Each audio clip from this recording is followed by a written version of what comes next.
day and welcome to the second quarter 2025 Akamai Technologies Incorporated earnings conference call. All participants will be in the listen-only mode. Should you need assistance, please signal a conference specialist by pressing the star key followed by 0. After today's presentation, there will be an opportunity to ask questions. To ask a question, you may press star, then 1 on a touch-tone phone. To withdraw your question, please press star, then 2. Please note this event is being recorded. I would now like to turn the conference over to Mark Suttenberg, Head of Investor Relations. Please go ahead.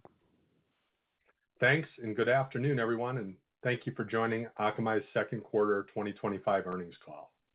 Speaking today will be Tom Leighton, Akamai's Chief Executive Officer, and Ed McGowan, Akamai's Chief Financial Officer. Please note that today's comments include forward-looking statements, including those regarding revenue and earnings guidance. These forward-looking statements are based on current expectations and assumptions that are subject to certain risks and uncertainties and involve a number of factors that could cause actual results to differ materially from those expressed or implied. The factors include, but are not limited to, any impact from macroeconomic trends, the integration of any acquisition, geopolitical developments, and other risk factors identified in our filings with the SEC. The statements included on today's call represent the company's views on August 7, 2025, and we assume no obligation to update any forward-looking statements. As a reminder, we will be referring to certain non-GAAP financial metrics during today's call. A detailed reconciliation of GAAP to non-GAAP metrics can be found under the financial portion of the Investor Relations section of Akamai.com. With that, I'll now hand the call off to our CEO, Dr. Tom Leighton. Thanks, Mark. I'm pleased to report that Akamai had an excellent second quarter, with results coming in above our guidance for revenue, margin, and earnings per share. Revenue grew to $1.043 billion, up 7% year-over-year as reported, and up 6% in constant currency.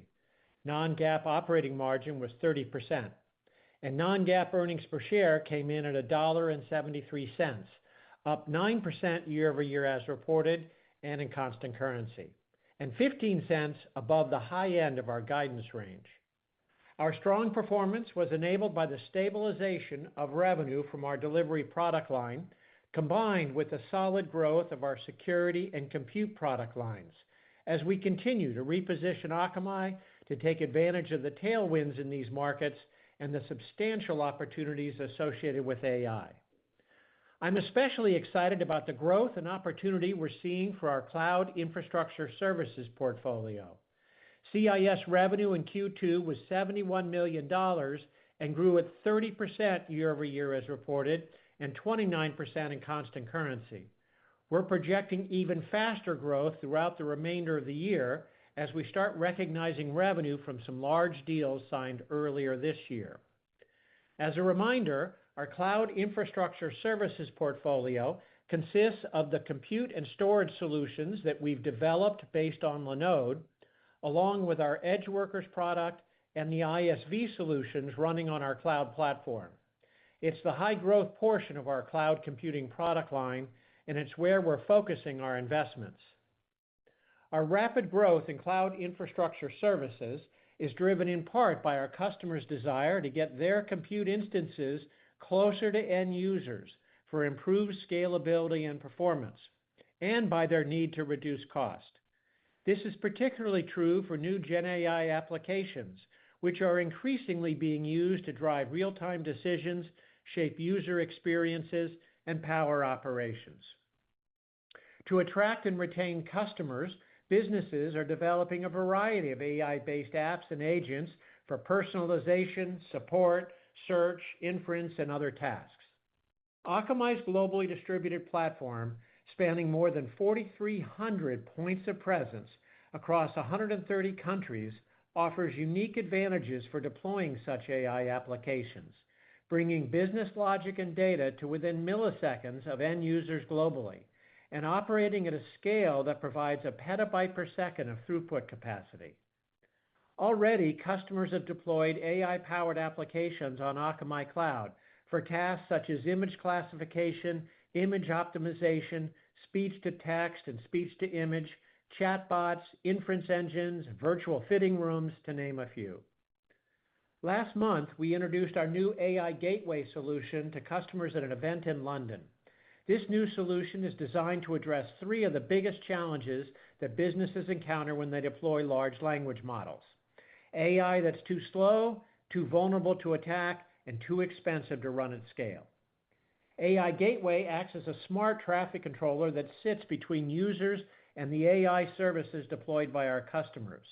So now, instead of every AI request having to travel all the way to a centralized server, Akamai makes it possible to handle many of these requests closer to the user, at the edge. Moving AI closer to the action makes each interaction faster, makes our customers' systems more energy and cost efficient, and ultimately allows our customers to deliver a vastly better experience for their users.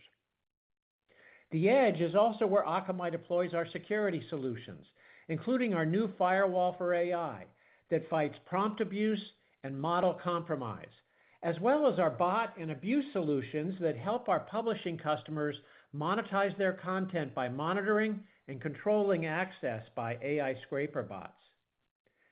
AI Gateway and Firewall for AI are prime examples of how we're bringing our expertise at the edge to the cloud to make AI faster, more secure, and significantly more affordable. They're also good examples of the synergy between our new cloud computing capabilities and our security and delivery product lines, as customers buy cloud computing from Akamai alongside security and delivery. Examples of the many contracts we signed in Q2 that included a large commit for our cloud infrastructure services are a 3-year, $16 million renewal and expansion agreement with one of the largest companies at the forefront of the AI revolution, a 2-year, $28 million agreement with one of the world's leading travel companies, a 3-year, $18 million deal with a leading internet platform in South Korea, a $19 million deal with an internet company in Japan, and a 3-year, $10 million agreement with one of the world's leading media companies. Turning now to security.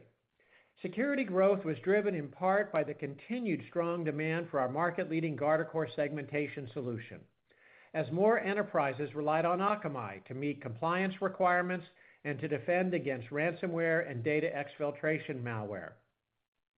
Ransomware remains a top financial and reputational risk for enterprises, as illustrated by the highly publicized attacks that took down several major retailers in Q2. According to news reports, one attack in April on a British retailer impacted operations for at least 3 months, costing the company an estimated $400 million in lost revenue. And a retailer in the U.S. reported $20 million in lost sales when a cyber attack took down its e-commerce platform during their Memorial Day weekend sale. In a world where attacks are finding new ways to penetrate traditional perimeter defenses, segmentation is the last and most important line of defense for major enterprises. And our market-leading segmentation solution is making a big difference for our customers. With our sophisticated threat intelligence, we've detected a wide variety of malicious ransomware attacks on commerce companies. And customers who use our segmentation solution were able to identify these attacks and protect themselves from operational harm and financial loss. In fact, Akamai is the only vendor to be named customer favorite in the new Forrester Wave Zero Trust Platforms report, receiving perfect scores in 3 categories: segmentation and control, pricing flexibility, and supporting services. Our segmentation wins in Q2 included a $9 million contract for Guardicore with one of the world's leading consumer and commercial insurance providers, after Akamai demonstrated the fastest time to policy across their on-prem, AWS, and Azure environments. A $5 million contract with one of the world's largest financial services companies that selected Guardicore after struggling to modernize their environment for Zero Trust to protect aging networks for which they had no visibility. And a $3 million contract, 2/3 of which is for Guardicore, with one of Japan's leading financial institutions. Wins in other industries included deals with a leading manufacturer in the U.S., a major steel producer in Asia, and a large holding company in Latin America. In Q2, we also continued to see strong interest in our market-leading API security solution, which earned Akamai recognition as a leader in KuppingerCole's Leadership Compass API Security and Management Report released last month. Our API security solution combines very well with our market-leading WAF and bot management solutions to provide a compelling platform for app and API protection for major enterprises. Major API security wins last quarter included a $15 million agreement with one of North America's largest real estate fintech companies, which included $2 million for API security. A $4 million expansion contract with one of the largest managed care organizations in North America, which included $2 million for API security. A $2.3 million agreement with one of the largest life insurance providers in India, which included $1.4 million for the protection of their API ecosystem as they migrated away from their previous provider. And a $20 million 5-year contract renewal with one of the leading fashion and home retailers in Europe that included 7 Akamai security solutions in addition to compute and delivery. We're very pleased to see customers increasingly utilize the full breadth of our security platform across applications, APIs, infrastructure, and enterprise zero trust security. We believe this illustrates the strength of Akamai's security defenses, the depth of our threat intelligence, and our close relationships with enterprise customers who rely on us as a strategic partner in security, helping them consolidate their security spending with a major vendor they trust most to protect their businesses and reputations. Before I turn the call over to Ed, I'd like to say a few words of welcome to the 2 new directors on Akamai's board, Janaki Akella and Bas Burger. Janaki has held several executive roles at Google, including as lead for digital transformation for Google Cloud and chief of business operations. Prior to that, she was a partner at McKinsey & Company. She brings deep expertise in cloud computing, cybersecurity, and AI, as well as general management and strategy consulting experience. Bas Burger is the CEO of BT International, the division of the UK telco company that delivers global data, voice, security, and cloud connectivity solutions to multinational organizations.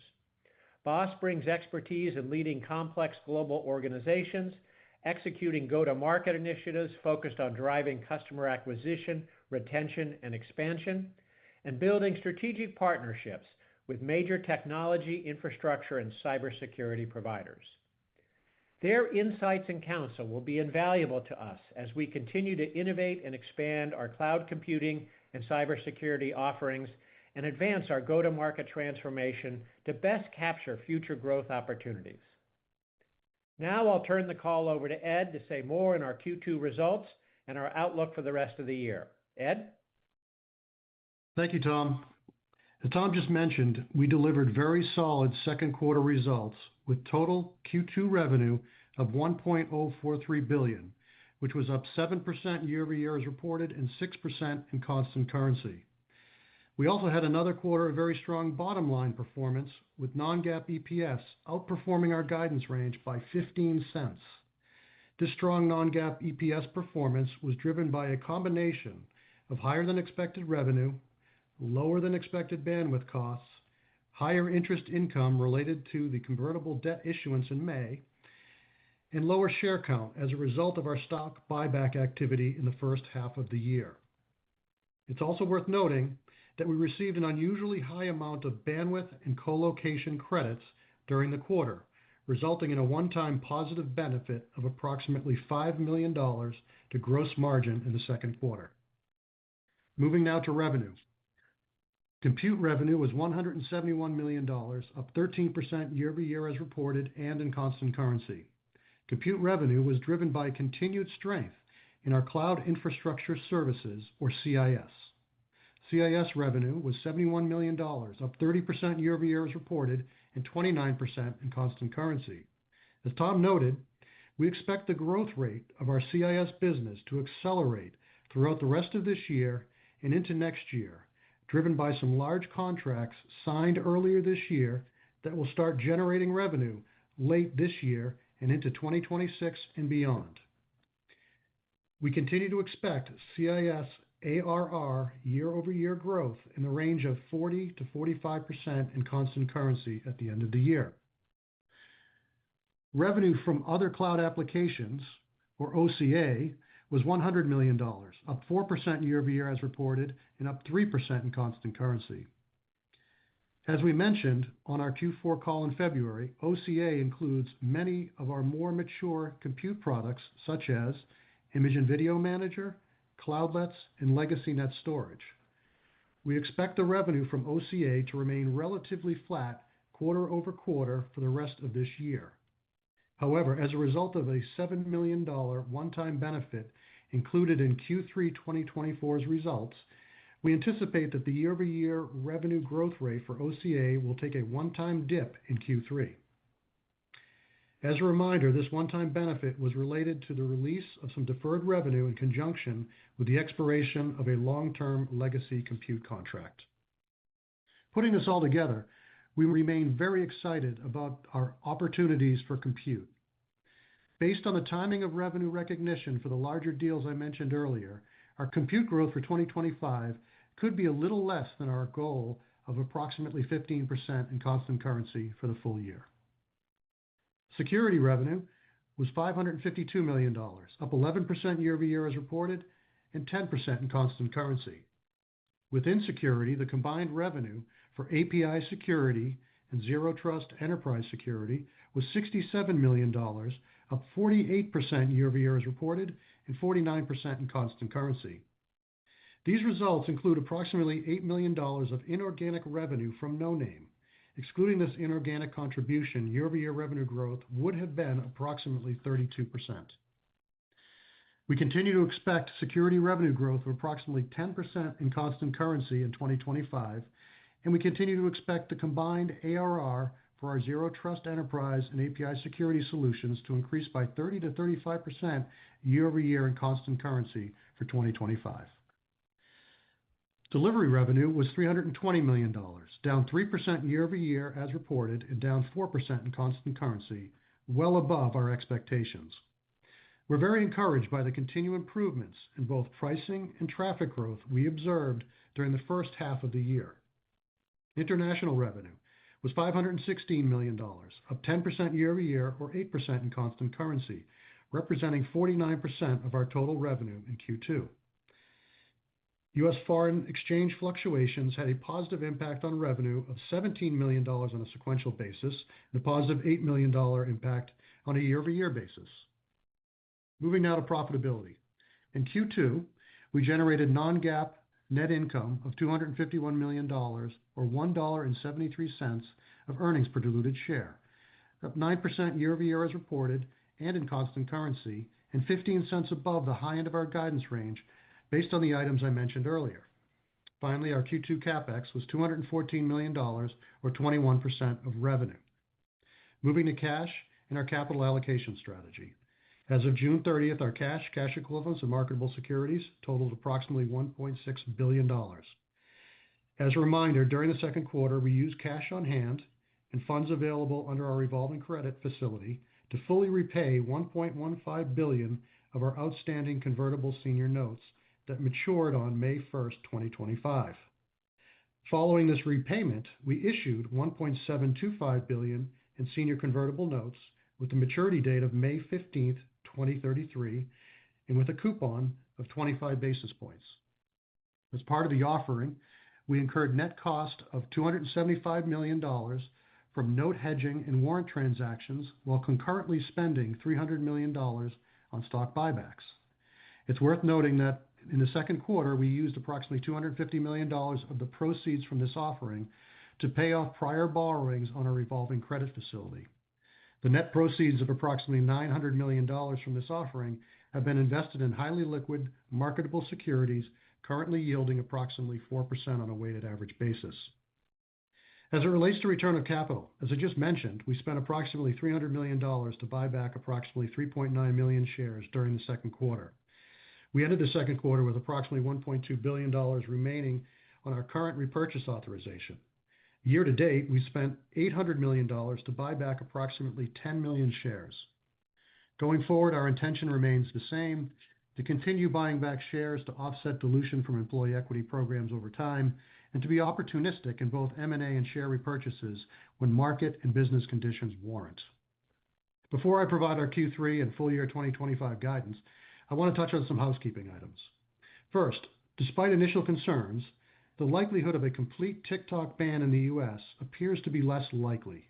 With this in mind, we are now including domestic revenue from TikTok in our Q3 and full year 2025 revenue guidance. Second, regarding compute revenue, as I mentioned earlier, last year's Q3 results included a one-time $7 million benefit that will not reoccur in Q3 2025. Third, as it relates to gross margin, we are projecting an increase in colocation and related costs starting in Q3, as we anticipate additional compute capacity coming online during the quarter. This will result in roughly a 1 percentage point increase in cost of revenue in Q3 compared to Q2. In addition, for our qualified compute partner sales, or QCPs, we occasionally bundle third-party products as part of a total solution for customers. In certain situations, we must record the gross revenue from these sales and the associated costs. The gross margin on the partner resales is typically lower than our company gross margin. Therefore, as qualified compute partner revenue increases, we expect it will lower our overall gross margin. We anticipate the sales of QCP partner solutions will impact gross margins by approximately 70 basis points this year. It's worth noting the primary advantage of working with QCP partners is their solutions do help drive additional higher margin CIS revenue.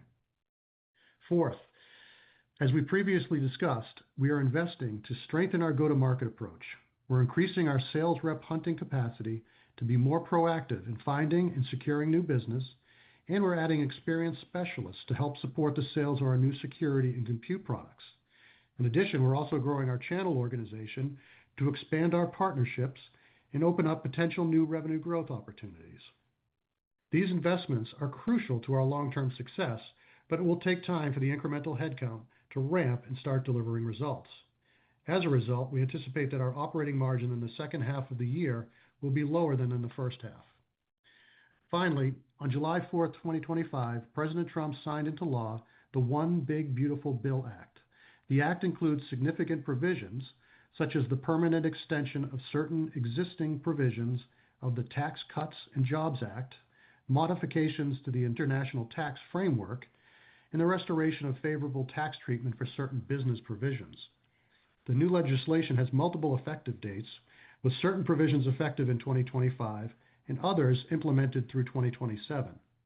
We are in the process of evaluating the act, but we do not expect it will have a material impact on our tax rate in 2025.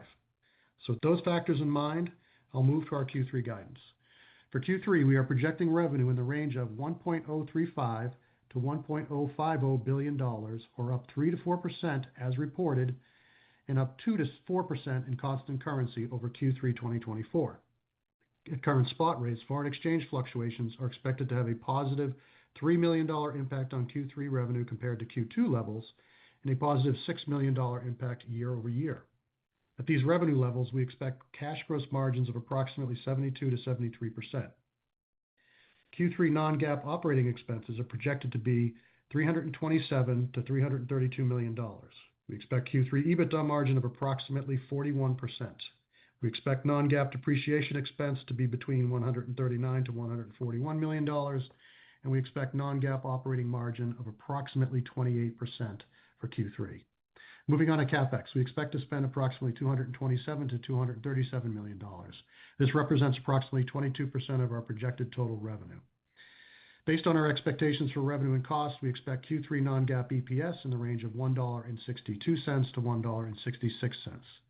This non-GAAP EPS guidance assumes taxes of $54 to $55 million, based on an estimated quarterly non-GAAP tax rate of approximately 19%. It also reflects a fully diluted share count of approximately 145 million shares. Turning to the full year, for 2025, we now expect revenue of $4.135 to $4.205 billion, which is up 4 to 5% as reported, and 3 to 5% in constant currency. At current spot rates, our guidance assumes foreign exchange will have a positive $13 million impact on revenue in 2025 on a year-over-year basis. For 2025, we're estimating non-GAAP operating margin of approximately 29% as measured in today's FX rates. We anticipate that our full-year CapEx will be approximately 20% of total revenue. And for the full year 2025, we expect non-GAAP earnings per diluted share in the range of $6.60 to $6.80. This non-GAAP earnings guidance is based on a non-GAAP effective tax rate of approximately 19% and a fully diluted share count of approximately 147 million shares. In closing, we're very encouraged by our strong first-half financial performance, marked by solid results across both the top and bottom lines. With that, I'll wrap things up, and Tom and I are happy to take your questions. Operator? Thank you. We will now begin the question and answer session. To ask a question, you may press star, then one on your touch-tone phone.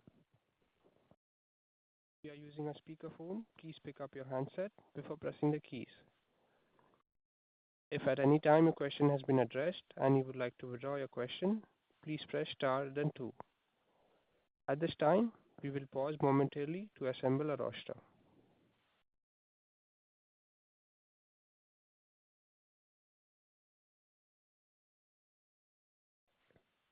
The first question comes from Mike Cikos with Needham & Co. Please go ahead. Hey guys, thanks for taking the question here. Just wanted to come back to some earlier comments on the financials, but I know that we have the updated view on compute.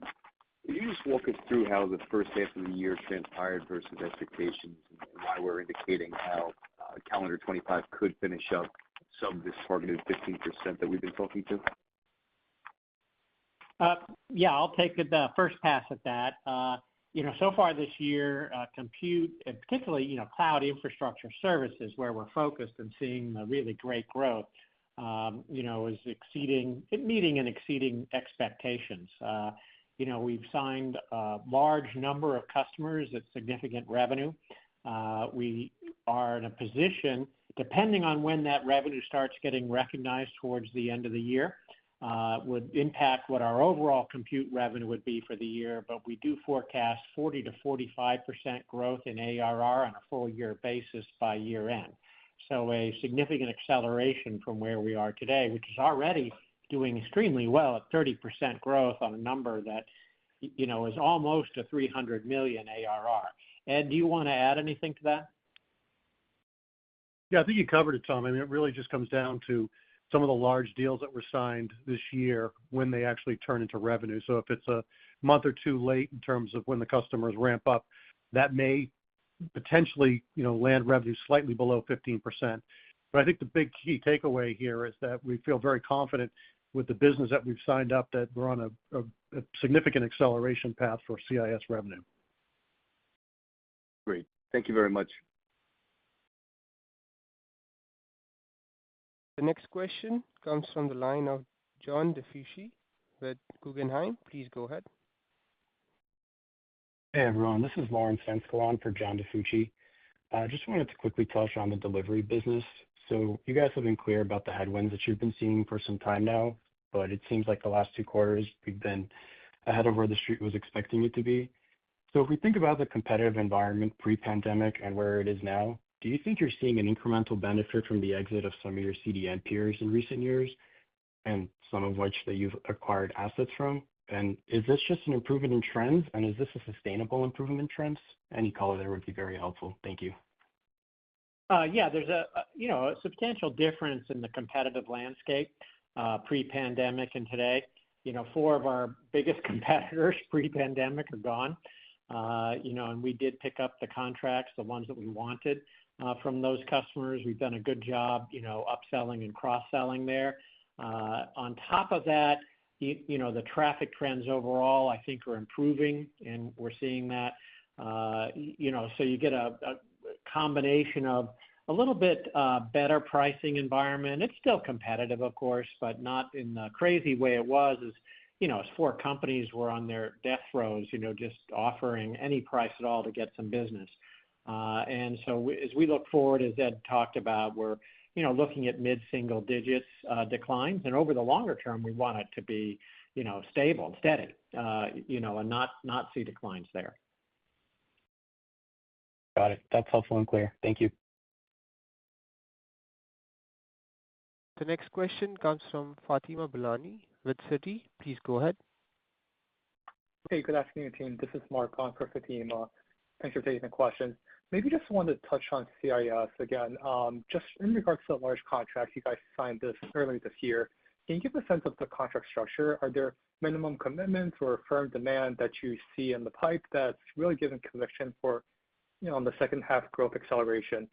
Just seems like, obviously there's a big healthy ramp here to get to the 45% ARR target. Thanks. Yeah, hey, this is Ed. I'll take that one, Tom. So there's a number of different contracts that were signed. We've announced a couple of them, and both of the two largest ones have minimum commitments, and there is a ramp to the revenue throughout the year. And as we had said at the beginning of the year, we did expect this to be revenue later in the year, and now we've got better line of sight to it.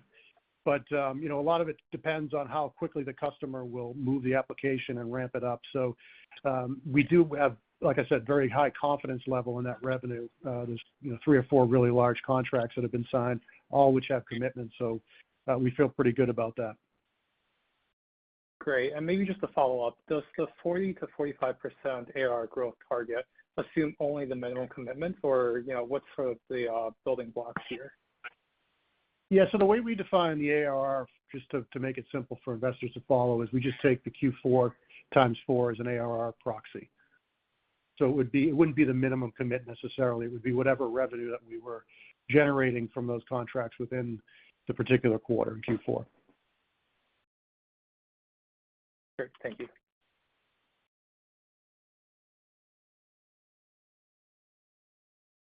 The next question comes from Frank Louthan with Raymond James. Please go ahead. Great, thank you. Can you some insight into the guide, and to what extent is the uptick in the guide coming from, including TikTok for the rest of the year? And then as a follow-up, the subdivision on the compute, can you maybe give us a little more color on what's going on in the part of that business besides Linode that's growing a little bit less? Thanks. Yeah, sure. So in terms of the guidance, as we've disclosed for a while now, what the U.S. revenue from TikTok is, it's about $40 million, $40 to $50 million.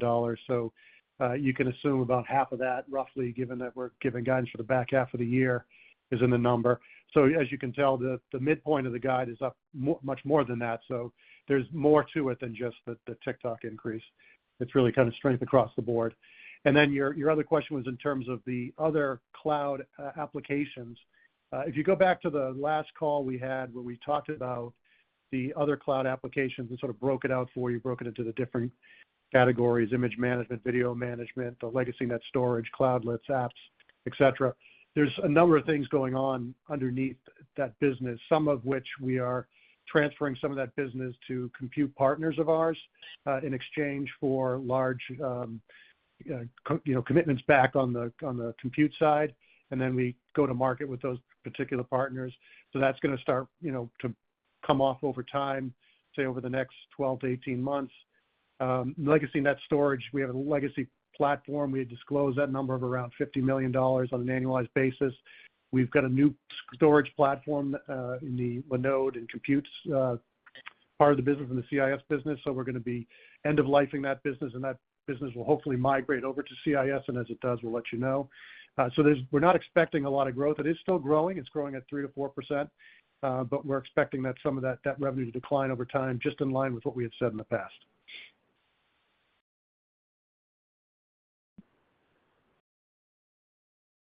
So of that amount that you're sending over to partners, can you quantify that? What is the total amount of that that's set to be transferred?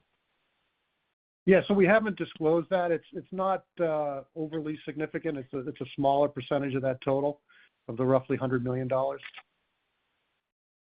Okay, great. Thank you. The next question comes from Jackson Ader with KeyBanc Capital Markets. Please go ahead. Great. Good evening, guys. Thanks for taking our question. I wanted to just follow up on two things regarding those large CIS contracts. Ed, you mentioned a couple of times it kind of depends on when the customer moves the application over. I'm just curious, like, how much visibility do you actually have, or maybe control do you have in the movement of those applications? Are they waiting on Akamai to ready anything, to do anything, or is it really all in the customer's court? Yeah, it depends on the particular customer. For example, with one of the larger contracts that we signed, there was a particular application that they had planned to move later in the year that was dependent on us building out some capacity. So as you think about my prepared remarks, we talked about adding some capacity in a location that wasn't in our initial plans to build, but we did build for that. So there was something that we did have to do. With other customers, generally there's a period of time where they're running a proof of concept. Oftentimes they'll have their own windows in which they want to move things. It could be, a moratorium on their own end where they don't want to move a particular application during a particular busy time, et cetera. So it really does depend. So I'd sort of break it out this way. There were some things that we had to do, and we're on schedule to perform all of our obligations. And then the rest is really just up to the customer. We do have a lot of communication back and forth with the customer and have pretty good line of sight, but there's no guarantee that a customer is going to move exactly when you say they will. The good news is we're very confident with the overall size of the contract, and we think these contracts have upside to them. It's just really a question of exactly what month are we going to start to recognize revenue. Got it. Okay, and then a quick follow-up. You mentioned how I think you're going to make some investments maybe on the go-to-market side to try and drive a little bit more of these CIS contracts. Curious what the pipeline looks like heading into the second half for those. Thank you. You talking about the pipeline for CIS or just the pipeline in general? For CIS specifically, but if you want to answer in general too, that would be great. Thanks. Yeah, sure. Yeah, so the pipeline for CIS is growing, and it's we're seeing a couple of different things there. One, we're seeing participation from all across different verticals and different geographies, which is good. And we are seeing some of our larger customers coming back with newer applications. So a little bit of existing customer growth as well as a lot of new logo growth. And also the size of some of these deals are larger than what we typically see in our security and our delivery business, which is good as well.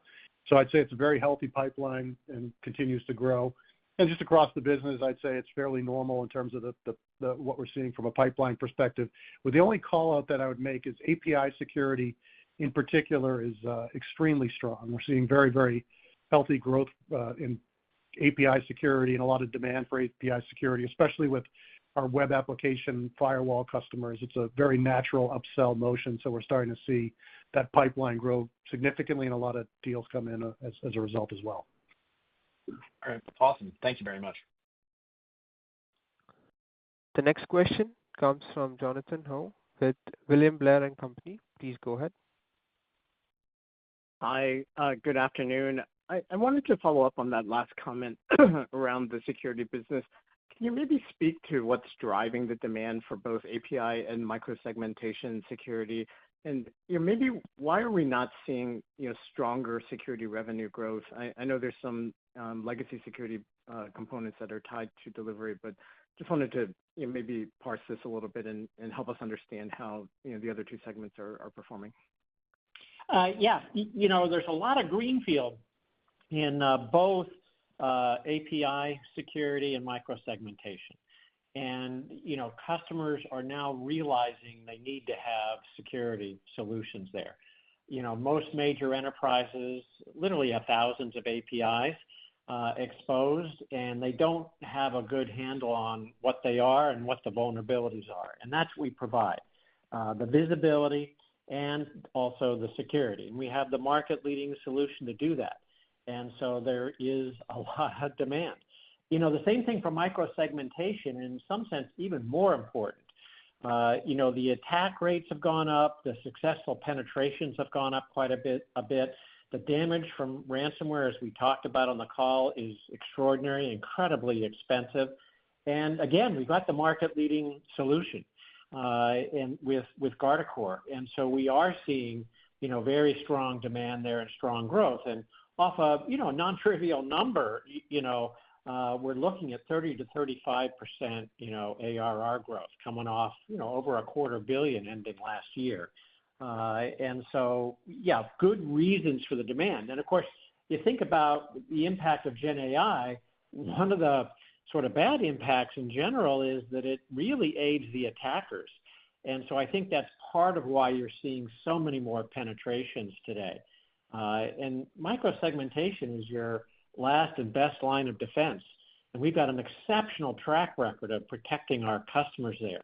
And so I think that's why you're seeing the growth. Now, those are, decent-sized products now growing rapidly, but the overall security number, running now at about $2.2 billion, has a very large component from, web app firewall, our Prolexic DDoS solution, bot management, WAF and the scrubbing solutions have been, out there for a while. They are growing, but at a slower rate.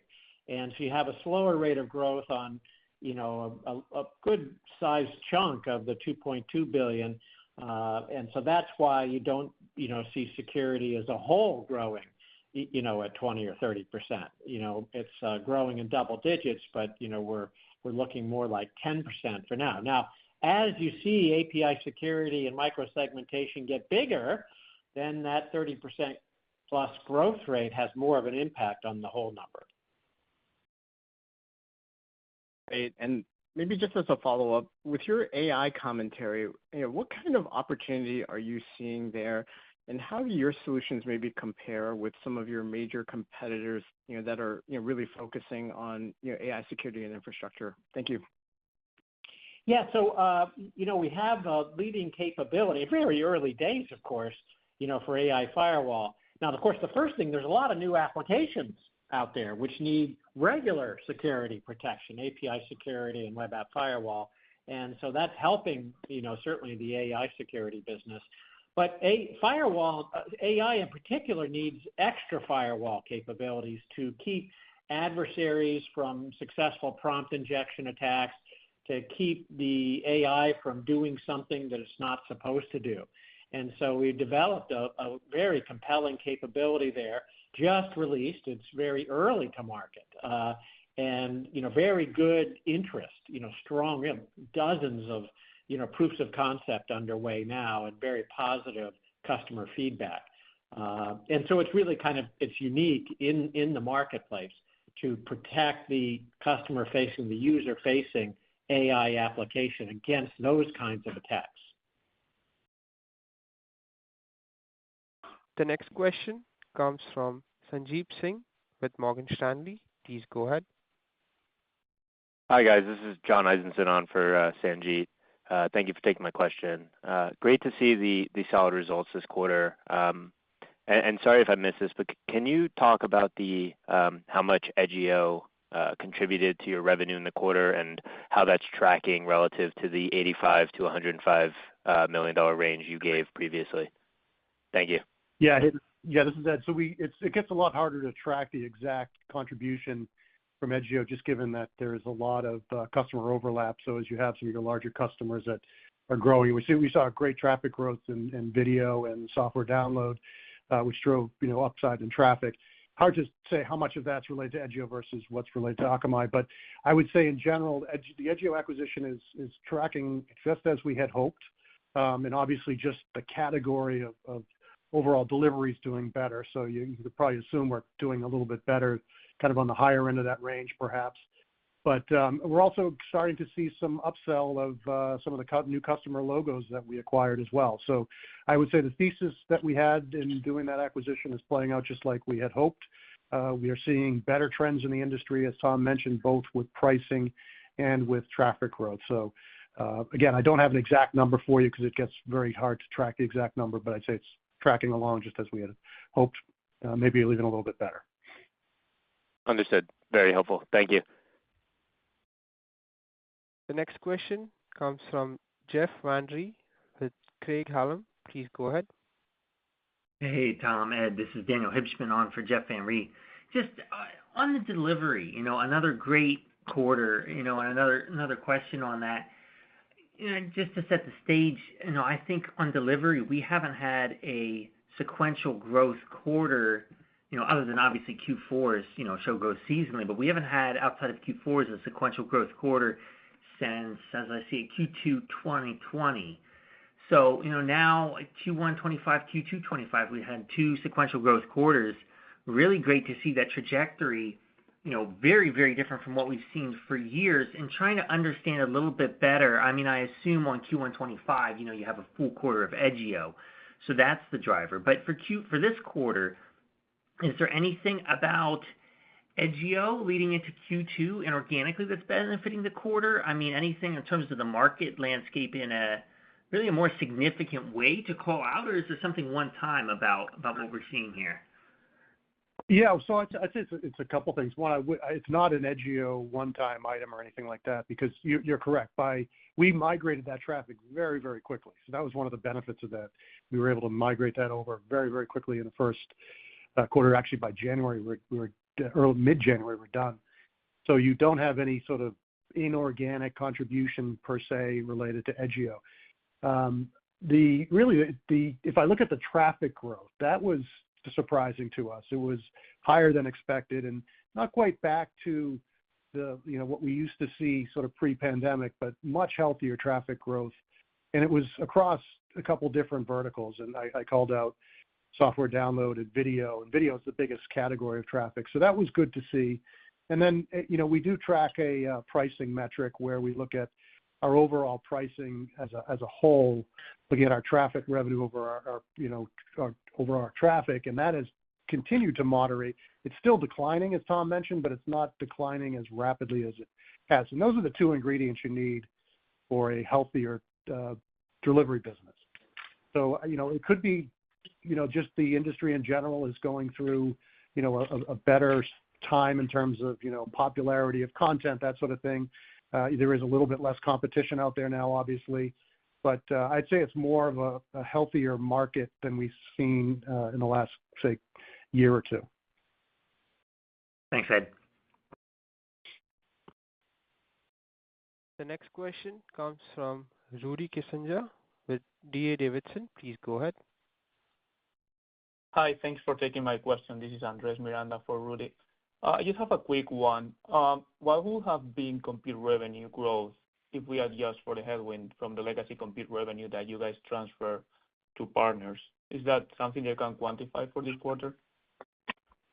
Yeah, so it wouldn't make a significant difference, because if you look at just in aggregate, we broke that revenue out for you at the end of the year. It's down slightly, so it would have a very minimal impact. Sounds good. Thank you.